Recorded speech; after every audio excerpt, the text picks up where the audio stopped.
Spring on Monte Cassino had been watered with steel and flesh. The March wind ought to have carried the Apennines' first hint of warmth, but when it swept through Hell's Valley it only lifted smoke, powdered limestone, and a cloying sweetness that would not go away. The valley no longer deserved its name. There was no running water, only shattered slopes that heavy guns had plowed again and again until brown rock showed through, and, scattered among the fragments, scraps of cloth turned black by rain and thin shards of metal. The U.S. 34th Infantry Division had been burning itself out here for 3 full weeks. In the official reports, it became the attack stalled and stubborn resistance.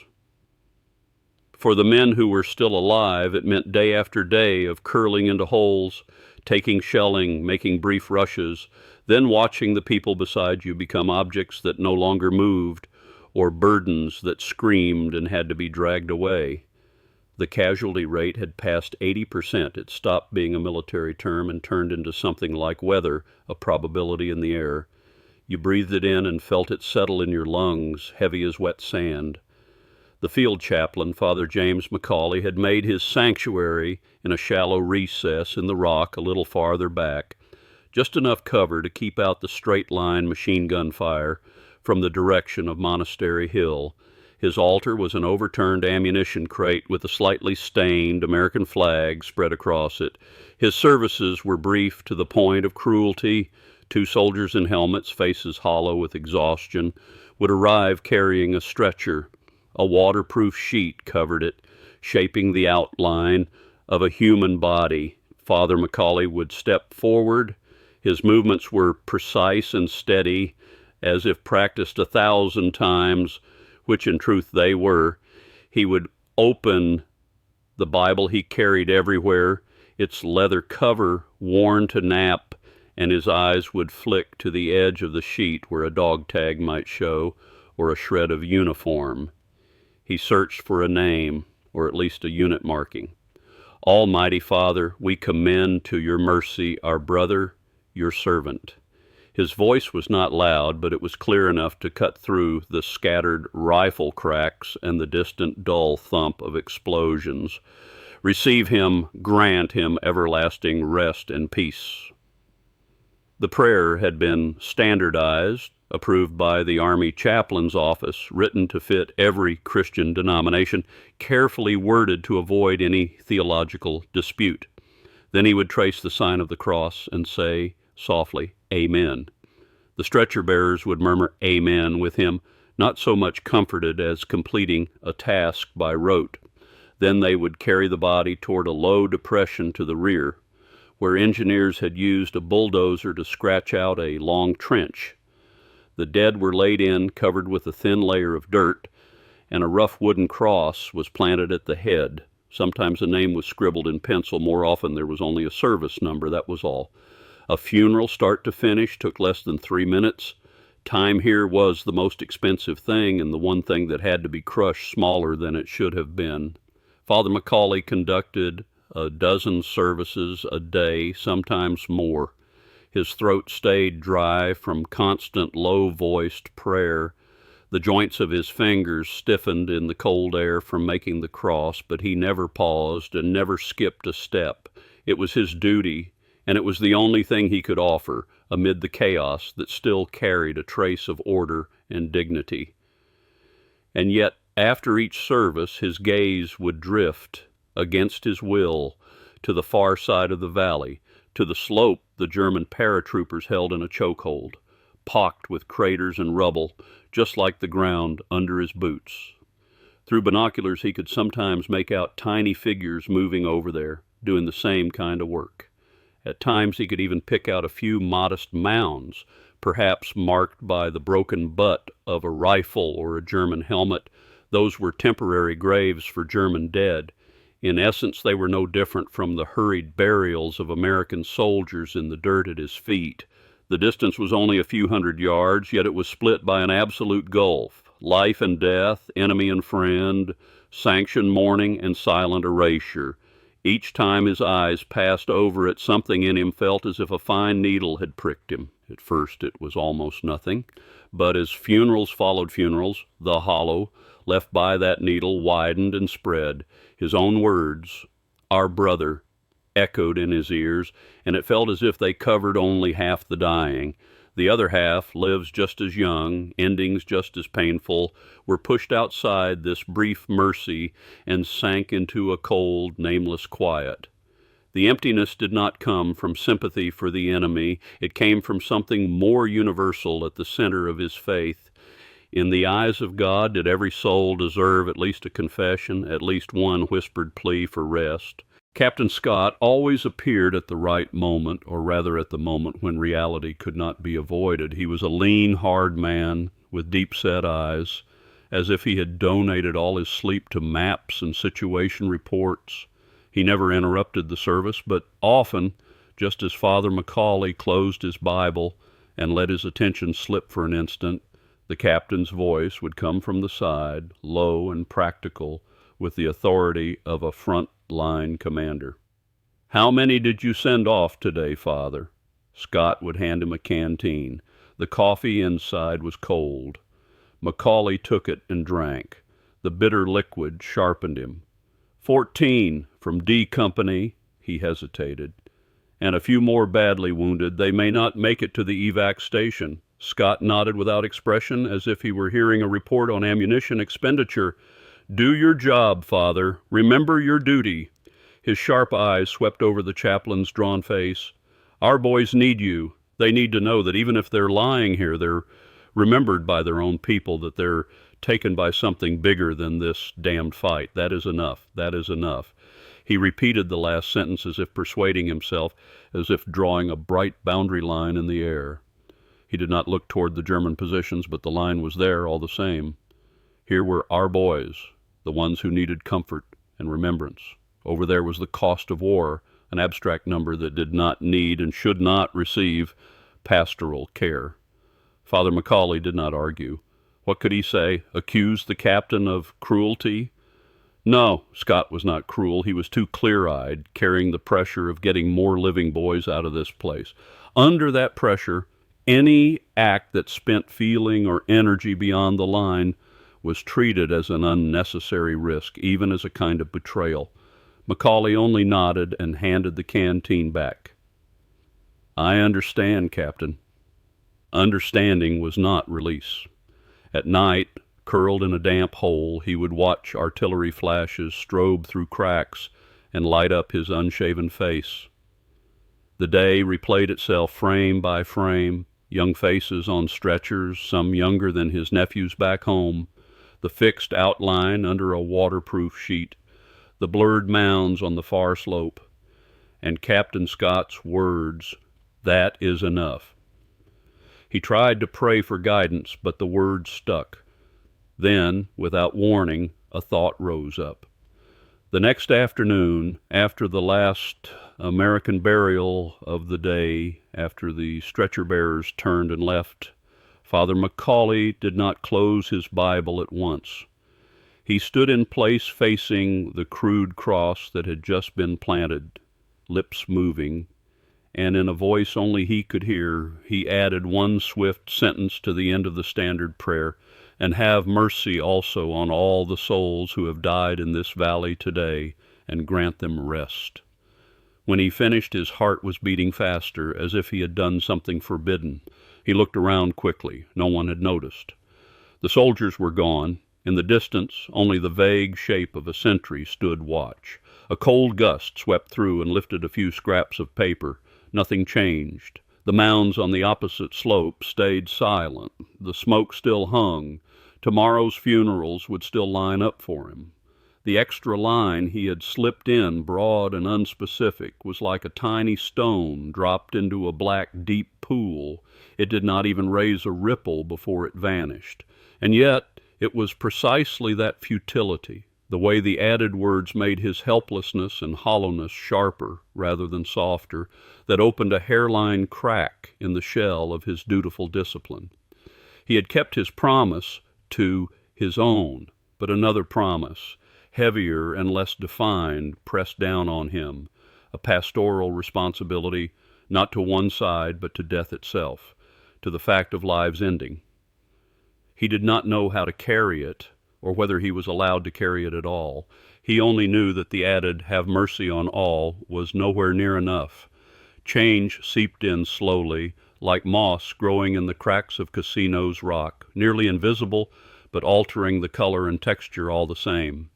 The funerals continued, repeated daily, and Captain Scott's reminders remained brief and practical. Father McAuley still performed his duties with precision, only now the hollowness did not ease. The generic sentence he added each day did not soothe it. It made it clearer. It stopped being a needle prick of sudden pain and became a constant undertone, a low hum of incompleteness he could hear even when the guns paused. Then a soldier named Daniel appeared. Daniel was from Iowa. Father McAuley had made the words out with difficulty from a dog tag nearly pasted over with mud. He was young, so young he had barely managed a real beard, and even in the bloodless pallor of death there was still a trace of teenage roundness in his cheeks. The fatal wound was in his chest, handled in haste. Beneath the bandage, a dark stain had seeped and dried. As medics prepared the body for a shroud, a corpsman reached into Daniel's jacket pocket and pulled out a few items: a wallet soaked with blood, a handful of spare rounds, and a photograph wrapped carefully in oil paper. By regulation, personal effects were to be collected and logged for return, but the corpsman only passed the photograph in silence to Father McAuley, who was preparing to begin the service. It was a common pre-war snapshot, two young men standing shoulder to shoulder, a park behind them.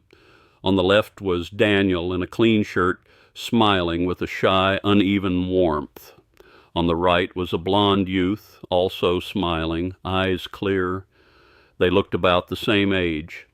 Their posture was relaxed, carrying the easy confidence of friendship untouched by experience. On the back, in neat English cursive, a line had been written, "To Danny, may this world have no war. Your pen pal, Hans, summer 1938. The ink had blurred with time, but the meaning was as plain as ever. Holding the small photograph, its edges softened slightly by warmth and blood, Father McAuley forgot to move. Chaplain training did not include this. No one taught you what to do when the Bible in your hand and a childlike wish that crossed borders sat side by side. Summer 1938. May this world have no war. Only a few years later, the boy who wrote the wish and the boy who received it would be wearing different uniforms in an Italian valley, meeting in a way that took lives. Who had killed Daniel? A German bullet or a German soldier named Hans, or someone not named Hans at all? And the blond boy who might have been Hans, was he now lying under one of those mounds on the far slope? The service went on. Father McAuley recited the approved prayer, voice steady. But when he reached the extra line he had been adding each day, "Have mercy also on all the souls who have died in this valley today," his eyes fell on Daniel's young face, already fixed, and then seemed to pass through it to the blond boy in the photograph. The vague "all souls" suddenly acquired shape. It was no longer an indistinct conceptual enemy. It was someone's son. It was someone who had once written down a wish for peace. It was someone who, like Daniel, might have carried a photograph and a scrap of friendship in a pocket. For the first time, the empty petition was filled by a real shattered human connection. The feeling was not simple sadness or sympathy. It was a deeper, dizzying recognition. What war erased was more than life. It erased these small, concrete ties, the memories and possibilities they held. If his pastoral duty covered only half the dead, did that mean he was quietly consenting to the complete erasure of the other half's human traces? After that day, his private ritual shifted in a subtle but decisive way.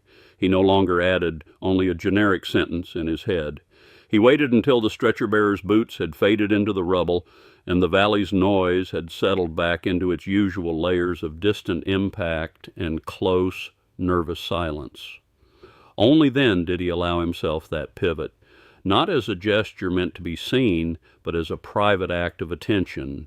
The pause mattered. It was the space in which he admitted wordlessly that the dead were not arranged neatly by the map. He measured his phrasing the way he measured his steps in open ground, careful, economical, never loud enough to invite an argument from the living. When the formal burial ended and the men had left, he would deliberately turn toward the German line and stand for a moment in silence. His lips barely moved. The words were so low he could hardly hear them himself, but they became specific. Lord, have mercy on the souls who died here today, whether from this side or that. Receive the young man who might have been named Hans, or might have carried another name as you received Daniel. They were sons, perhaps brothers. Perhaps they once held wishes that meant nothing against this. Before this great wound, look upon every broken life. The phrasing changed from day to day, but the core did not. He forced the abstraction of enemy back into the possibility of an individual human being. At the same time, a small brown notebook began to appear among his belongings, a leather cover like any officer's pad for coordinates and minor tasks. Inside, the contents were nothing like that. There were no full sentences, only a system of clipped abbreviations and symbols he had invented. D34-3-22 might mean German position, Area 34, spotted March 22. USG 3-23 might mean USG Company Sector, March 23. Sometimes he added a brief note, young blonde, inspired by the photograph's shadow, or grave marked with broken rifle. None of it had military value. It named no firing points and tracked no movements. It only marked where death occurred, and the smallest scraps of feature that proved a life had been there. It was his own casualty report, or perhaps a report intended for the God he carried in his head. In it there was no nationality, only place, date, and a trace of a person. The act itself, like his silent prayers, was a quiet resistance to war's violence of turning people into statistics and enemy symbols. Each time he wrote a line, the weight of that unkept promise in his chest seemed to lessen by something no heavier than dust. It remained heavy, but at least he was doing something, even if only for his own eyes. The stalemate made the routine of this secret practice possible. The front barely moved. The brutal war of attrition became a test of will and supply. Corpsman Luigi was an experienced older soldier from New York's Italian immigrant neighborhoods. He spoke a few scraps of Italian, which sometimes let him exchange the simplest words with captured or dying enemy soldiers. He was quiet but observant. He noticed a habit in Father McAuley. After every burial, the chaplain would face the enemy line for a while, lips moving, then put away his Bible and sometimes take out the notebook and write a few strokes. At first, Luigi did not think much of it. Priests had rituals civilians did not understand. But as it repeated day after day, the silent image began to stir a thin thread of curiosity in Luigi's exhausted, numbed mind. One afternoon, the shelling was especially fierce, as if the valley itself were boiling. Stretcher teams dragged down several badly wounded men. Father McAuley helped with emergency dressings and tried to steady the living, nearly spending the last of himself. When the final burial ended, he did what he always did and turned east, staring toward the German positions shrouded in dust and smoke. The setting sun stained the broken ridge a dark red like a massive scab of dried blood. He stood there longer than usual, as if gathering strength, then very slowly made the sign of the cross and moved his lips without sound. Luigi happened to be hauling an empty stretcher back and past him. He stopped, followed the chaplain's gaze, and saw only ruins and curling smoke. After a long silence, Luigi spoke. His voice was rough with fatigue and grit. "Father," he hesitated as if unsure how to shape the words, "every time you do that, are you praying for them?" He did not name who "them" were, but the direction made it plain. Father McAuley did not look surprised. He turned slowly. His face carried the deep weariness of days of labor and a burden he could not put down, but in his eyes there was an odd calm. He did not answer yes or no. He looked at Luigi's face, smeared with sweat and dirt, then back across the valley washed in the tragic light. "Luigi," he said softly, "I am not praying for victory for either side." His voice was quiet, but it carried. "I am praying for the war itself, for the great wound we have all made and now live inside. I am praying that one day it stops bleeding." Luigi froze. He had expected something like, "It is my duty," or a vague bit of theology. But praying for the war's wound stripped away the specific enemy and pointed to something larger and more helpless, the tragedy itself. He did not fully understand, but the sentence landed like a small stone in the pond of his mind, a mind shaken almost numb by artillery and death, and it sent out a ring so faint it was almost nothing, yet still real. He nodded, said nothing more, and dragged the stretcher away. He did not suddenly respect the enemy. The hatred was still there. The instinct to survive was still tight as wire, but the image of the chaplain standing alone and that strange phrase left a blurred imprint.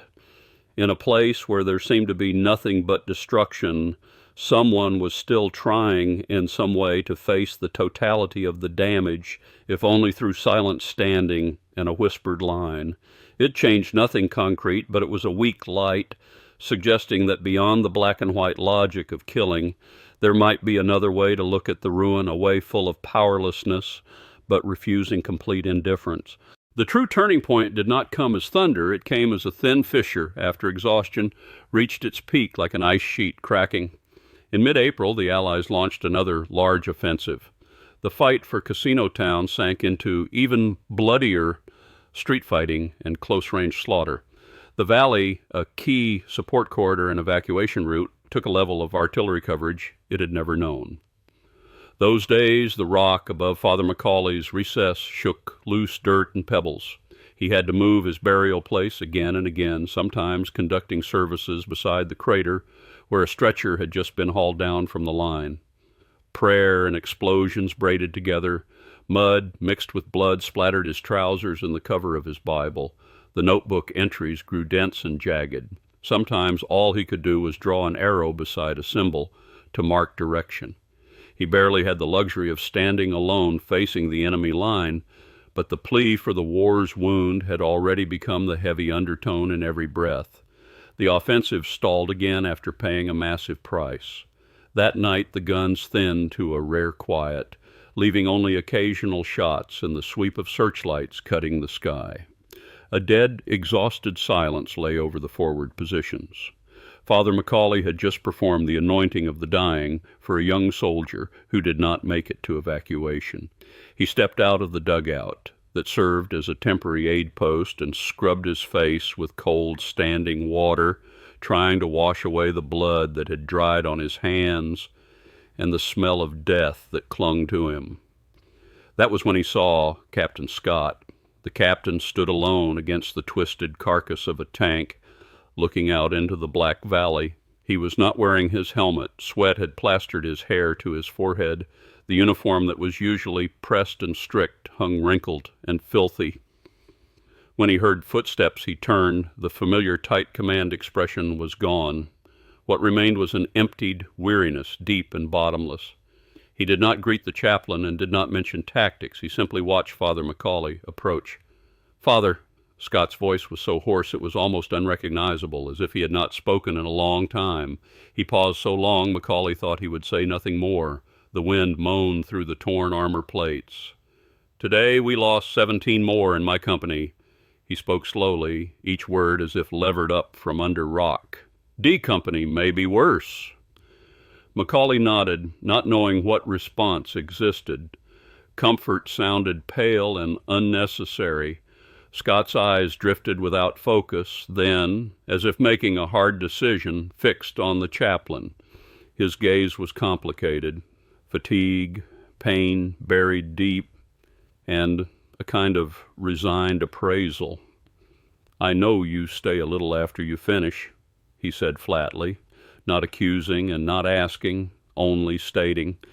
"And I know that kid Luigi asked you some questions."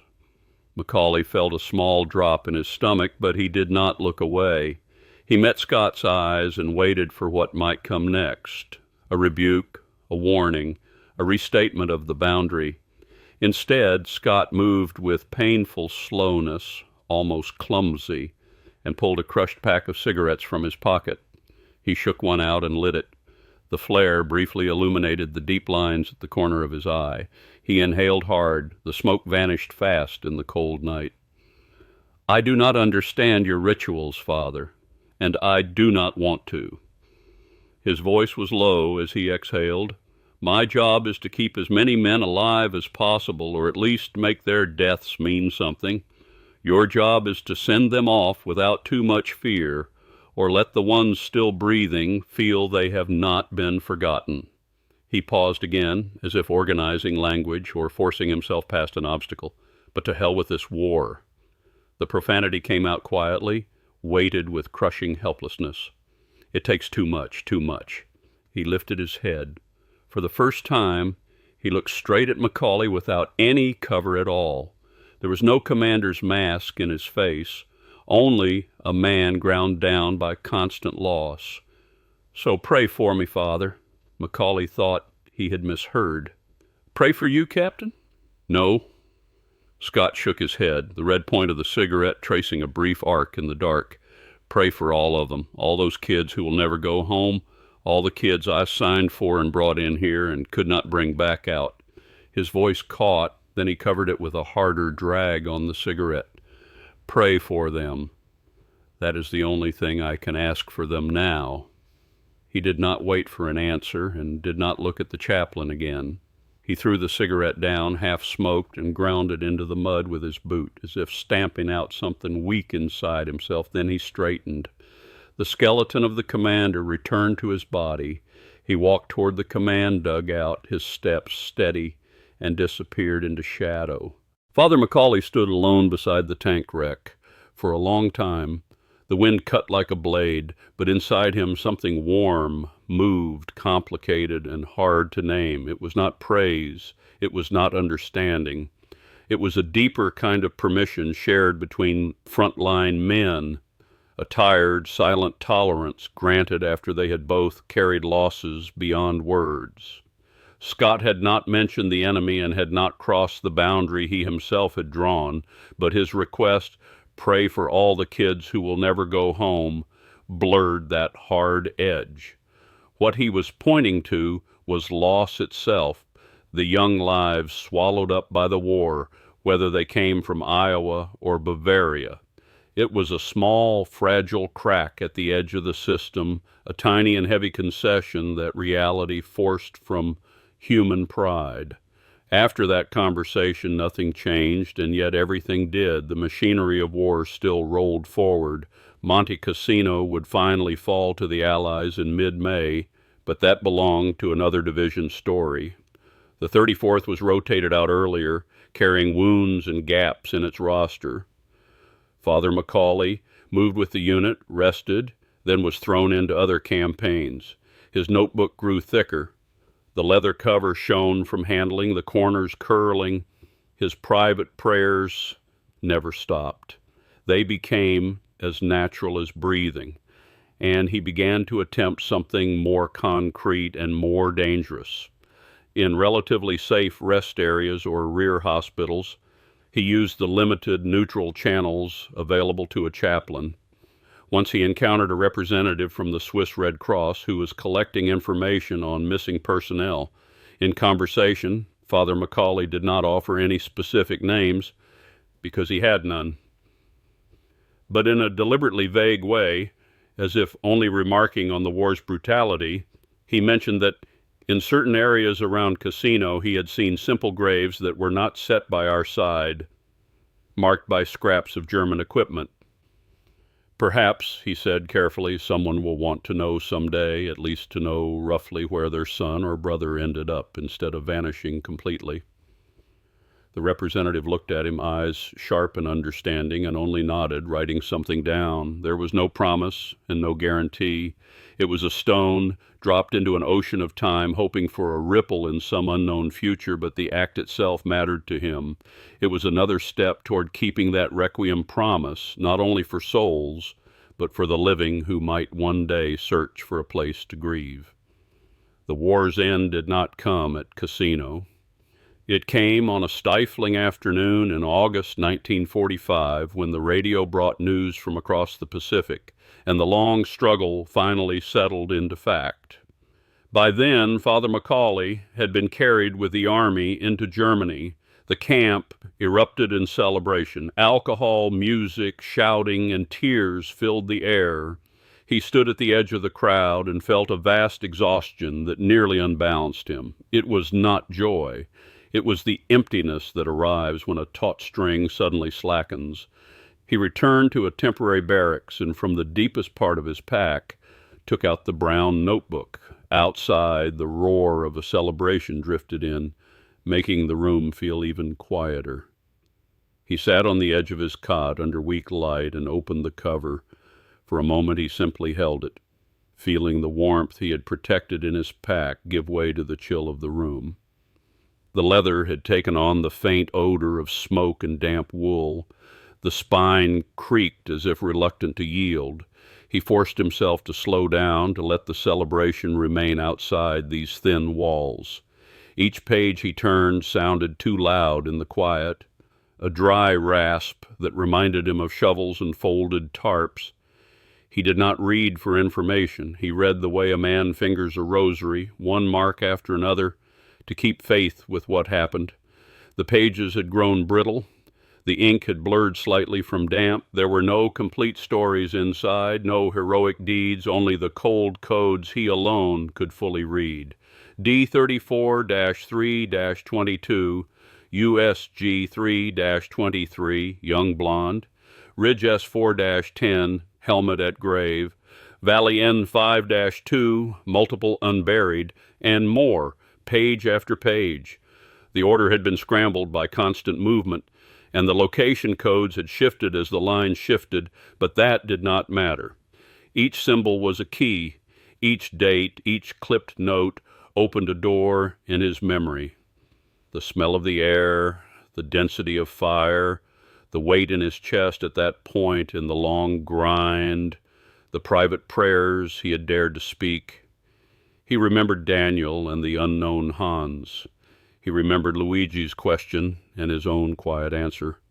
He remembered Captain Scott's face in the cold night and the words he had finally asked for. This was not a ledger of victory and not a dossier of accusation. It was a private map of a wound.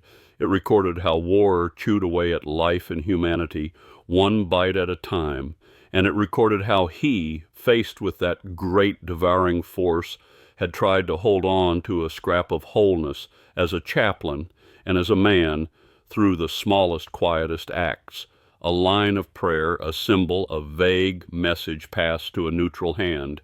He had not changed the war's course. He had not brought reconciliation. He had not given a foreign soldier a formal burial. But he had kept his promise to the dead in the only way he could, in a way no report would record and no institution would praise.